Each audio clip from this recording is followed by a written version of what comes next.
We provide you the platform to turn your dreams into reality.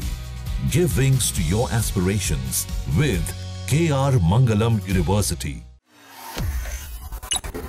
हर संसदीय सत्र की तरह ही सोमवार से शुरू हो रहे मॉनसून सत्र पर भी आशंकाओं के बादल घने हो गए हैं और इसका अधिकतर समय हंगामे और अवरोधों की भीड़ चढ़ सकता है। विपक्षी गठबंधन INDIA के घटक दलों की ऑनलाइन बैठक में शनिवार को रूपरेखा बन ही गई थी।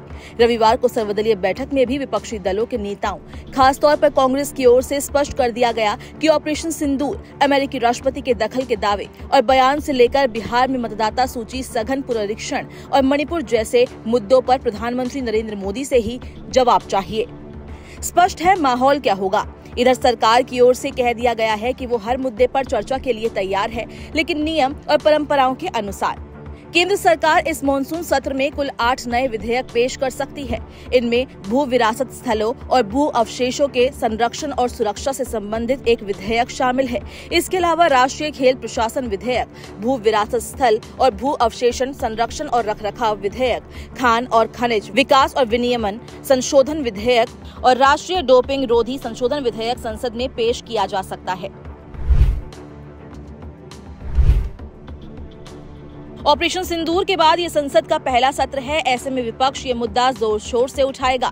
समाजवादी पार्टी के राम गोपाल यादव ने कहा कि ऑपरेशन सिंदूर पर किसी देश ने भारत का समर्थन नहीं किया। 1965, 1971 और कारगिल युद्ध के बाद कोई मुस्लिम देश हमारे खिलाफ नहीं था, लेकिन अब कोई भी देश हमारे साथ नहीं है।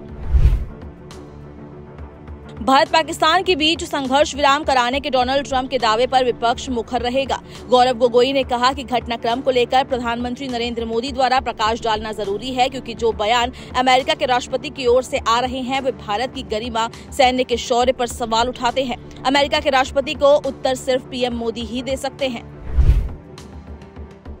गौरव गोगोई ने कहा कि सेना के बड़े अफसरों ने चीन, Pakistan, Bangladesh two front access सीमा पर बनने को लेकर बात उठाई है। बहुत जरूरी है कि रक्षा और विदेश नीति पर चर्चा हो।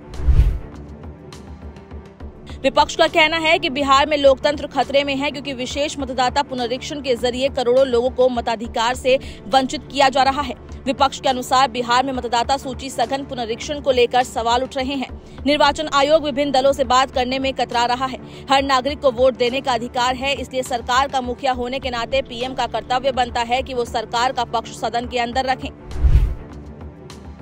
विपक्ष मणिपुर को लेकर सरकार से जवाब चाहता है। विपक्षी दलों का कहना है कि सरकार मणिपुर से संबंधित कुछ बिल लेकर आ रही है। वहां 2.5-3 साल बाद भी शांति नहीं आई है। PM मोदी छोटे छोटे देशों में जा रहे हैं, लेकिन मणिपुर जाने से कतरा रहे हैं। इस पर विपक्ष जवाब चाहता है।